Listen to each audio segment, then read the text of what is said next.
एक छोटे से गांव में सुरेश नाम का लड़का रहता था। बचपन में ही उसने अपने माँ बाप को खो दिया। उसके पास ना कोई सहारा था, ना ही उसके पिताजी की कोई जमीन। वह एक छोटे से झोपड़ी में रहता था और वह झोपड़ी गांव में बाढ़ आने के कारण बह गई। गांव का जमींदार धनीराम बहुत दयालु था। उसने सुरेश पर तरस खाकर उसे अपने यहाँ काम पर रख लिया और रहने के लिए एक अलग से झोपड़ी दे दी। धीरे धीरे समय बीतता चला गया। अब सुरेश बड़ा हो चुका था और आज भी वह जमींदार के यहाँ काम करता था। जमींदार भी उस पर बहुत भरोसा करता था। एक दिन सुरेश से कहता है, सुरेश बेटे, तुम अब शादी क्यों नहीं कर लेते? अब तुम्हारी शादी की उम्र हो गई है। तुम्हारी पत्नी आएगी तो तुम्हारा आधा काम वह संभाल लेगी, तुम्हारा घर संभाल लेगी, तुम्हारे खाने पीने का इंतजाम हो जाएगा। और मेरी भी अब उम्र हो चली है, पता नहीं कब भगवान का बुलावा आ जाए, मेरे सामने तुम्हारी शादी हो जाए तो मैं भी तुम्हारे लिए निश्चिंत हो जाऊंगा। अरे सेठ जी, ऐसा क्यों कहते हो? आपको मेरी उम्र भी लग जाए, आपके सिवा मेरा है ही कौन यहाँ? आपने मेरे लिए बहुत कुछ किया है। बचपन से लेकर अब तक आपने ही मुझे माता पिता दोनों का प्यार दिया है। आपका उपकार तो मैं कभी नहीं चुका सकता। उपकार की बातें छोड़ो सुरेश, बताओ शादी करोगे? लड़की मैं ही देखूं या तुमने कोई देख रखी है? नहीं सेठ जी, मेरी नजर में कोई लड़की नहीं है। आपको जैसा ठीक लगे आप वही करिए। मुझे आप पर पूरा भरोसा है। आप मेरे लिए भगवान से कम नहीं हो। आप जो निर्णय लेंगे वही उचित होगा और मेरे भले के लिए ही होगा। अब आप ही मेरे पिता समान हो। अच्छा भाई, ठीक है। मेरी नजर में तुम्हारे लिए एक बहुत अच्छी लड़की है। और हाँ, तुम शादी के खर्चे की चिंता मत करना, वह जिम्मेदारी मेरी हुई। आखिर पिता का दर्जा दिया है तो मेरी बात भी माननी पड़ेगी।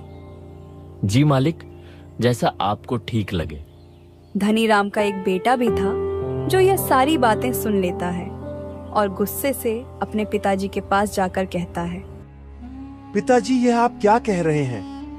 आपको क्या जरूरत है सुरेश की शादी का खर्च उठाने की? ये मत भूलिए कि वह हमारा नौकर है। नौकर से इतना लगाव ठीक नहीं है। ऐसे तो वह सिर पर चढ़ जाएगा। आज आप उसकी शादी के लिए पैसा देंगे तो उसे आदत लग जाएगी। बचपन से आज तक वह हमारे ही पैसों पर पलता आया है और अब आप उसकी शादी भी करवा रहे हैं। आपने क्या उसका ठेका ले रखा है क्या? जबान संभाल के बात करो राकेश। वह मेरा नौकर नहीं, मेरे बेटे की तरह है। यह मेरी संपत्ति है। मैं जो चाहे वह करूंगा और तुम मुझे यह मत सिखाओ कि मुझे क्या करना चाहिए और क्या नहीं। यह मत भूलो कि मैं तुम्हारा बाप हूँ। पिताजी, आप ठीक नहीं कर रहे हैं। मैं आपका बेटा हूँ, वो फटीचर सुरेश नहीं। आप मेरी तुलना उसके साथ कर रहे हैं। मेरे सामने उसकी क्या औकात है? आप उसकी भोली शक्ल पर मत जाएं। सारे गरीब लोग ऐसे ही होते हैं। एक दिन आपको पता चल जाएगा कि अपना कौन है और पराया कौन है। अपने और पराई की बात तो तुम करो ही मत।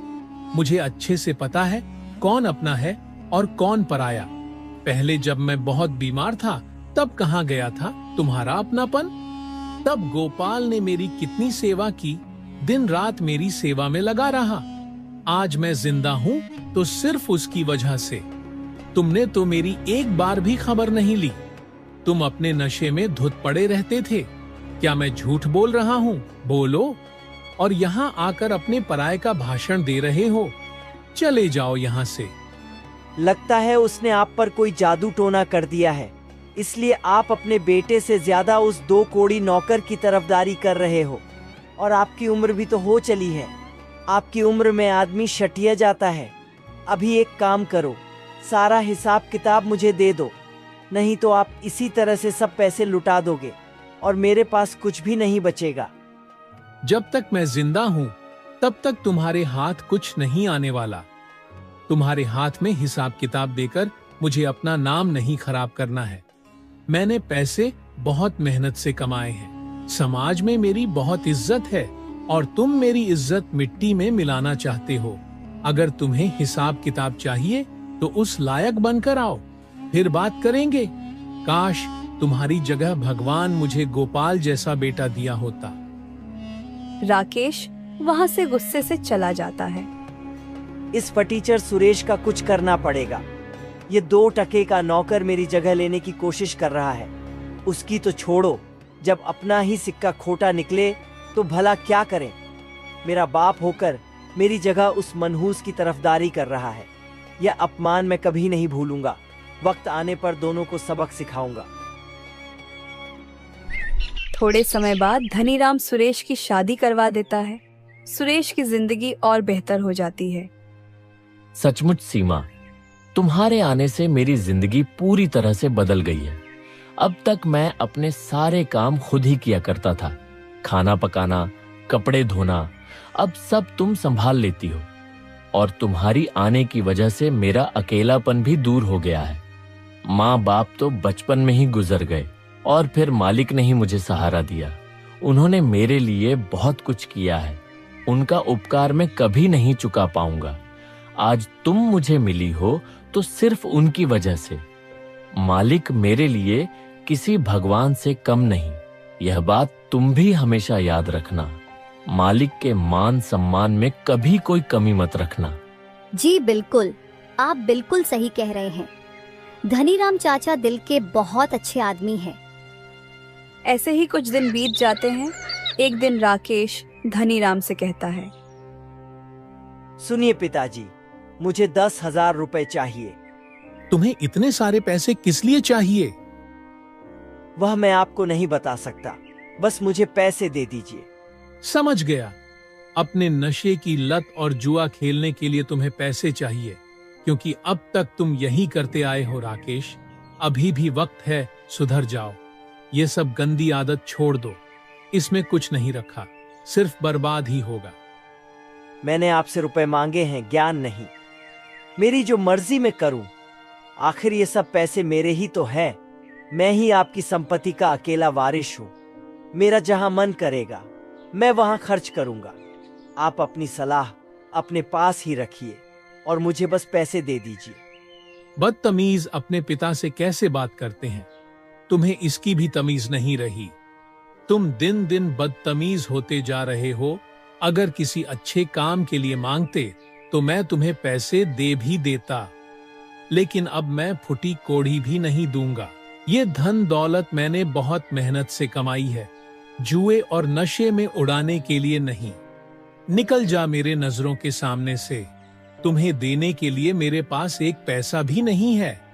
अच्छा, मेरे लिए तुम्हारे पास पैसे नहीं हैं और उस फटीचर की शादी पर उड़ाने के लिए तुम्हारे पास बहुत पैसे हैं। ये आप बिल्कुल भी ठीक नहीं कर रहे। एक बार और सोच लीजिए, नहीं तो अच्छा नहीं होगा।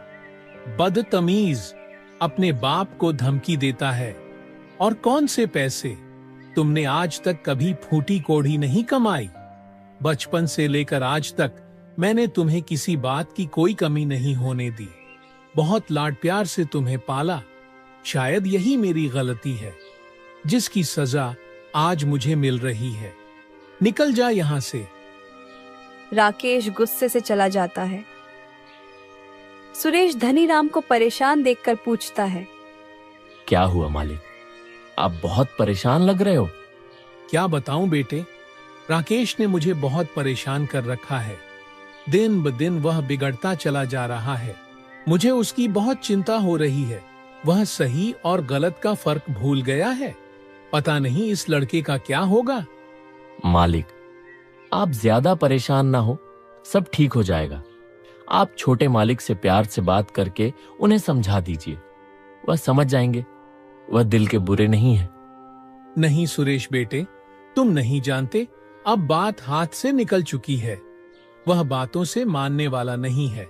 उसके लिए मुझे कोई कठोर कदम उठाना पड़ेगा। इधर राकेश बहुत गुस्से में होता है और सोचता है, मैं भी देखता हूँ मुझे पैसे कैसे नहीं मिलते। मुझे किसी भी हालत में पैसे चाहिए। इसके लिए चाहे मुझे कुछ भी करना पड़े। यहाँ भी घी सीधी उंगली से नहीं निकलने वाला। मुझे उंगली टेढ़ी करने की पड़ेगी। सीमा, जल्दी से मुझे खाना दे दो, मुझे देर हो रही है, खेत में जाना है, बहुत काम पड़ा है। सीमा सुरेश को खाना देती है। सुरेश खाना खाने के बाद खेत में काम करने के लिए चला जाता है। अगले दिन तिजोरी में से 20,000 रुपए चोरी हो जाते हैं। धनीराम अपने सारे आदमियों से पूछताछ करता है, लेकिन उन पैसे का कोई पता नहीं चलता। तभी राकेश वहां पर आकर बोलता है। क्या बात है पिताजी, आप बहुत परेशान लग रहे हो, क्या हुआ है? छोटे मालिक की तिजोरी से 20,000 रुपए चोरी हो गए हैं। चोर का कुछ पता नहीं चल रहा। आखिर कौन पैसे निकाल सकता है? अच्छा, तो यह बात है। चोर और कौन होगा? सुरेश ही होगा। जरूर सुरेश ने ही पैसे निकाले हैं। यह तुम क्या कह रहे हो राकेश? मुझे सुरेश पर पूरा भरोसा है, वो कभी ऐसा नहीं कर सकता। उस पर भरोसा करके आपने गलती की है। वह आपके भरोसे के लायक नहीं है। चोरी उसी ने की है। उसकी तो पहले से ही हमारे पैसे पर नजर है। आप उस पर बहुत भरोसा करते थे ना। उसको कभी कभी तिजोरी की चाबी भी देते थे। अब पता चला दिन रात आपके आगे पीछे इसी के लिए तो घूमता था। तभी सुरेश वहां पर आ जाता है। क्या बात हो गई है मालिक, कुछ हुआ है क्या? इतना सब करने के बाद पूछ रहे हो कि क्या हुआ है? एक तो चोरी की है तुमने, और ऊपर से हिम्मत तो देखो इसकी, मुंह उठाकर चला आया। तुम्हें शर्म नहीं आती? जिस थाली में खाते हो उसमें छेद करते हो। मम मालिक, ये छोटे मालिक क्या कह रहे हैं? मेरे तो कुछ समझ में नहीं आ रहा। चोरी और मैं? राम राम राम, मैं तो सपने में भी ऐसा नहीं सोच सकता मालिक। ज्यादा भोले मत बनो। चोरी तुम्ही ने की है। सच सच बताओ, वो पैसे कहाँ हैं? वरना लात मारकर तुम्हें यहाँ से निकाल दूंगा। तुम जैसे मक्कार को मैं अच्छी तरह से जानता हूँ। पहले बड़े लोगों को अपने चिकनी चिकनी बातों में फंसाते हो, उनका भरोसा जीत लेते हो, फिर जैसे ही मौका मिले हाथ साफ करके निकल जाते हो। एहसान फरामोश। मेरे पिताजी ने तुम्हारे लिए क्या कुछ नहीं किया, और तुमने उनके एहसान का यह सिला दिया। सुरेश को यह सुनकर बहुत दुख पहुंचता है। वह रोने लगता है। बस राकेश, बस, अब बहुत हो गया तुम्हारा। कब से तुम सुरेश को भला बुरा बोलते जा रहे हो? अब और एक शब्द भी नहीं। मैं सुरेश के खिलाफ कुछ भी नहीं सुनूंगा। मुझे सुरेश पर तुमसे भी ज्यादा भरोसा है कि सुरेश ऐसी हरकत कभी नहीं कर सकता। सुरेश भले ही गरीब है, लेकिन उसकी नीयत, उसकी ईमानदारी और उसकी अच्छाई में वह तुमसे कहीं गुना ज्यादा अमीर है। उसकी बराबरी तुम दूर दूर तक नहीं कर सकते। आप एक मामूली नौकर के लिए अपने बेटे का अपमान कर रहे हो। यह सुरेश एक नंबर का धोखेबाज है और चोर है। इसने चोरी की है। इसने आपके आंखों के ऊपर पट्टी बांध रखी है, इसलिए आप सच्चाई को देख नहीं पा रहे। मैं तो कहता हूं, इसके घर की तलाशी लीजिए। जरूर इसने पैसे वहीं छुपाए होंगे। बस, अब बहुत हो चुका राकेश। ज्यादा बोलोगे तो मेरा हाथ उठ जाएगा। मैं अच्छी तरह से जानता हूं, तुम सुरेश पर झूठा आरोप लगाकर उसे मुझसे दूर करना चाहते हो। मुझे तो लगता है चोरी उसने नहीं की है, बल्कि मैंने तुम्हें पैसे नहीं दिया तो तुमने ही की होगी। आप मुझ पर इल्जाम लगा रहे हो, अपने बेटे पर? आप ऐसा सोच भी कैसे सकते हो? आपको इस नौकर पर भरोसा है और अपने बेटे पर नहीं? नहीं है, मैं सबके सामने कहता हूँ, मुझे तुम पर बिल्कुल भी भरोसा नहीं है। अच्छा ठीक है, आपको मुझ पर भरोसा नहीं है तो आप बेशक मेरे कमरे की तलाशी लीजिए, लेकिन मेरी एक शर्त है। मेरे कमरे की तलाशी के बाद आपको सुरेश के घर की भी तलाशी लेनी होगी, तभी दूध का दूध और पानी का पानी हो जाएगा। फिर क्या था?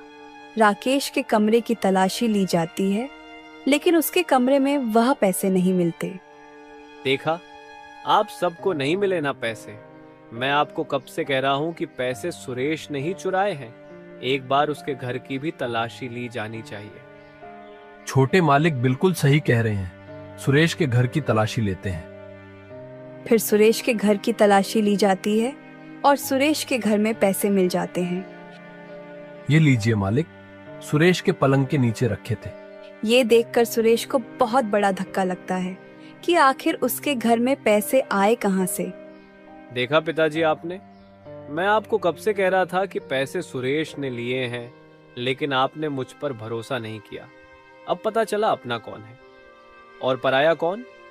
धनीराम को भी बहुत बड़ा धक्का लगता है। वह कुछ भी नहीं बोलता, बस चुपचाप खड़ा रहता है। धनीराम एक शब्द भी नहीं बोलता। बोलिए ना, अब आप चुप क्यों खड़े हो? नहीं मालिक, ये सच नहीं है। मैं नहीं जानता मेरे घर पर पैसे कैसे आए, लेकिन मैं ऐसा काम कभी नहीं कर सकता। मैं चोरी कभी नहीं कर सकता मालिक, मेरा भरोसा कीजिए। चुप कर धोखेबाज। आज तुम्हारी वजह से पिताजी को कितनी ठेस पहुंची है। वह तुम पर कितना भरोसा करते थे, मुझसे भी ज्यादा तुम पर भरोसा था। तुमने उनके साथ विश्वासघात किया है। तुमने आज पिताजी का दिल तोड़ दिया है। सबूत सबके सामने है कि चोरी तुमने ही की है। अब और कहने को बचा ही क्या है? पिताजी, मैं तो कहता हूं इस धोखेबाज को पुलिस के हवाले कर देते हैं। नहीं मालिक, मैंने चोरी नहीं की है। आप तो मेरे लिए भगवान समान हैं। मैं आपके घर में चोरी नहीं कर सकता। कुछ बोलिए मालिक, ऐसे चुप मत रहिए। पिताजी, ऐसे लोगों को छोड़ना नहीं चाहिए।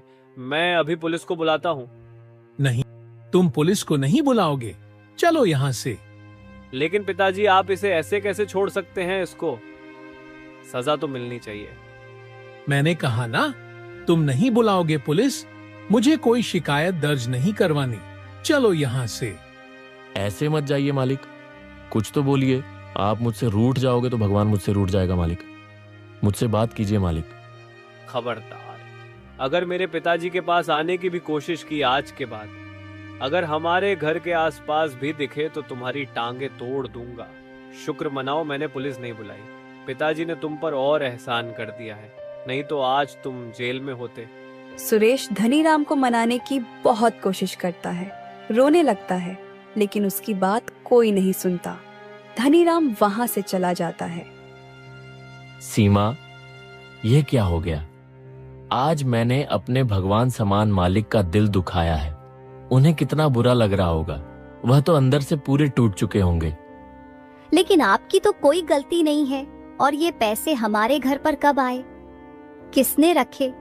ये जरूर किसी का षड्यंत्र है आपको फंसाने के लिए। वो तो नहीं जानता शिमा। मुझे इस वक्त मेरे मालिक की चिंता हो रही है। न जाने वह मेरे बारे में क्या क्या सोच रहे होंगे। मुझे कैसे भी उनसे बात करनी ही होगी। मेरी बात सुनिए, अभी आपका वहां जाना ठीक नहीं होगा। आपने देखा नहीं, आपकी बात किसी ने नहीं सुनी। कोई भी आप पर भरोसा करने के लिए तैयार नहीं है। यहाँ तक कि धनीराम चाचा ने भी आप पर भरोसा नहीं किया। वह बिना कुछ बोले ही चले गए। मालिक की इसमें कोई गलती नहीं है। वर्षा, उनका दिल टूट चुका है। भले ही मैंने चोरी नहीं की है, लेकिन सबके सामने वह पैसे मिले हैं और यह साबित हुआ है कि मैं ही चोर हूं। मुझे कुछ समझ नहीं आ रहा। मैं अपनी बेगुनाही कैसे साबित करूं? मालिक को कैसे समझाऊं? अभी इस वक्त आप किसी से बात मत कीजिए। कुछ दिन बीत जाने दीजिए, फिर धनीराम चाचा से बात करना। सुरेश सीमा की बात मान लेता है और सारे गांव में यह बात फैल जाती है कि सुरेश ने धनीराम के घर से पैसे चुराया है। सारे गांव वाले सुरेश को देखकर बातें बनाने लगते हैं। सुरेश को लोगों की बातें सुनकर बहुत बुरा लगता है। सुरेश धनीराम की एक झलक देखने के लिए घंटों तक उसके घर के बाहर खड़ा रहता है, क्योंकि उस दिन से धनीराम ने घर से निकलना भी बंद कर दिया था। कुछ दिन ऐसे ही बीत जाते हैं। सुनिए जी, घर का राशन खत्म होने को आया है। आटा बस 2 दिन का ही बचा है। आप अपने मालिक के भरोसे और कितने दिन बैठेंगे? मुझे नहीं लगता कि अब वह आपको काम पर बुलाएंगे। आप कुछ और काम देख लीजिए, नहीं तो हमारे घर का गुजारा कैसे होगा? हमें तो भूखे रहने की नौबत आ जाएगी। तुमने मुझे पहले क्यों नहीं बताया कि घर का राशन खत्म हो गया है? अब बता रही हो। कैसे बताती? आप दिन रात सोच में डूबे रहते हो, ना ठीक से खाते हो ना सोते हो। मेरी मानिए, आप उस बात को भूल जाइए और आगे बढ़िए। मैं अभी गांव में काम देख कर आता हूँ, शायद किसी के पास कोई काम मिल जाए। फिर सुरेश गांव में निकल पड़ता है और एक दुकानदार से पूछता है, राम राम भैया, मैं काम की तलाश में हूं। मुझे काम की बहुत जरूरत है। घर की हालत बहुत खराब है। क्या आपके यहाँ कोई काम मिल सकता है? आपकी बड़ी मेहरबानी होगी। तू वही चोर सुरेश है ना, जिसने धनीराम के यहाँ चोरी की थी? मेरे पास तेरे लिए कोई काम नहीं। क्या पता कल को तू मेरी दुकान चुरा ले। निकल यहाँ से। सुरेश को यह सुनकर बहुत दुख पहुंचता है। वह वहां से चला जाता है। फिर एक दिन प्रताप सिंह सेठ के पास जाकर काम के लिए पूछता है। सेठ मान जाता है। ठीक है भाई, तुम कल से काम पर आ जाना। वैसे भी बहुत काम पड़ा है, मुझे 3-4 लोगों की जरूरत है। आपका बहुत बहुत धन्यवाद सेठ जी, मैं कल से आ जाऊंगा। तभी वहां पर सेठ की पत्नी आ जाती है कि ये आप क्या कर रहे हैं? कोई जरूरत नहीं है इसको काम पर रखने की। आपको पता नहीं है इसने क्या किया है? भलाई का जमाना नहीं है। आप इसको काम देकर भलाई करने जाओगे और कल को यह आपका घर साफ कर देगा। आजकल के लोगों का कोई भरोसा नहीं है। धनीराम भाई की यही गलती थी। उन्होंने इस पर भरोसा कर काम पर रखा था। यहाँ तक कि बचपन से इसे पाला, इसकी शादी भी करवाई, फिर भी इसने उनके साथ बेईमानी की। अगर अब भी आपने इसे काम पर रखा तो मुझसे बुरा कोई नहीं होगा। ठीक है भाग्यवान, नहीं रखूंगा इसे। सुरेश, तुम जाओ भाई। तुम्हारी वजह से मेरे घर में झगड़ा नहीं चाहता। मैं तुम्हें काम पर नहीं रख सकता। तुम कहीं और जाकर काम देख लो। सुरेश निराश होकर वहां से चला जाता है। तभी धनीराम उसे किसी से बात करते हुए दिखता है। सुरेश धनीराम को देख बहुत खुश हो जाता है और उन्हें आवाज लगाता है, लेकिन धनीराम उसे अनदेखा कर वहां से चला जाता है। सुरेश को बहुत बुरा लगता है। वह निराश हो जाता है और घर चला जाता है। इधर सुरेश की पत्नी शिमा को भी गांव की औरतें ताना मारती हैं। अरे देखो देखो, ये उस सुरेश की पत्नी है ना? मैंने तो सुना है दोनों पति पत्नी की मिली भगत है। जो धनीराम जैसे अच्छे आदमी को अच्छा फंसा के रखा था इन दोनों ने, लेकिन सच्चाई ज्यादा दिन तक नहीं छुपती। इन दोनों को रंगे हाथ पकड़ा है। इनके घर पर नगद रुपए मिले हैं। शिमा को उनकी बातें सुनकर बहुत बुरा लगता है। वह घर चली जाती है। घर पर सुरेश को देख सीमा पूछती है, क्या हुआ जी? आप तो काम देखने गए थे ना, मिला क्या नहीं? सीमा देखने गया था, लेकिन वहां पर काम नहीं था। कल फिर जाकर देखता हूँ। और तुम तो सब्जी लेने गई थी, लेकिन सब्जी तो कहीं दिख नहीं रही है। क्या हुआ, सब्जी नहीं लाई? जी वो सब्जी के दाम कितने बढ़ गए हैं। दाम सुनकर ही मैं वापस आ गई। मैंने सोचा दाल चावल ही बना देती हूँ। वैसे भी हमारे पास ज्यादा पैसे नहीं बचे हैं। और फिर दोनों चुप बैठ जाते हैं। सीमा और सुरेश लोगों की ताने की बात एक दूसरे से छुपाते हैं। फिर एक दिन सुरेश के घर एक आदमी आता है और बोलता है, अरे सुरेश, सेठ प्रताप सिंह ने तुम्हें आज से ही काम पर बुलाया है, चलो जल्दी से। सुरेश और सीमा बहुत खुश हो जाते हैं। क्या सच में? भगवान तेरा लाख लाख शुक्र है, मुझे काम तो मिल गया। सीमा में निकलता हूँ। लेकिन खाना तो खाकर जाइए। आपने सुबह से कुछ नहीं खाया। वो सब बाद में सीमा, मैं दोपहर में जब भी वक्त मिलेगा खाना खाने आ जाऊंगा। अभी मुझे जाना पड़ेगा। बड़ी मुश्किल से काम मिला है। उन्होंने मुझे काम के लिए मना किया था, लेकिन अब बुला लिया है तो मुझे अभी जाना पड़ेगा, नहीं तो उन्हें बुरा लगेगा। तुम अपना ख्याल रखना और खाना भी खा लेना, पता नहीं मुझे देर भी हो सकती है। ठीक है, आप जाइए। जैसे ही फुर्सत मिले खाने के लिए आ जाना। सुरेश सेठ प्रताप सिंह के पास काम करने निकल पड़ता है और दिन भर मजदूरी करने के बाद प्रताप सिंह उसी दिन उसे एक दिन की अच्छी मजदूरी के पैसे भी दे देता है। यह लो भाई सुरेश, तुम्हारी आज की मजदूरी। कल से वक्त पर आ जाया करना। बहुत बहुत धन्यवाद सेठ जी। आपको नहीं पता, मेरे घर की हालात बहुत खराब थी। अगर आज आप काम ना देते तो मुझे भूखे रहने की नौबत आ जाती। अभी मैं चलता हूँ सेठ जी, कल आ जाऊंगा। सुरेश खुशी से अपने घर की ओर चला जाता है। इधर सेठ प्रताप सिंह धनीराम से मिलने जाता है। धनीराम, मैंने तुम्हारा काम कर दिया है।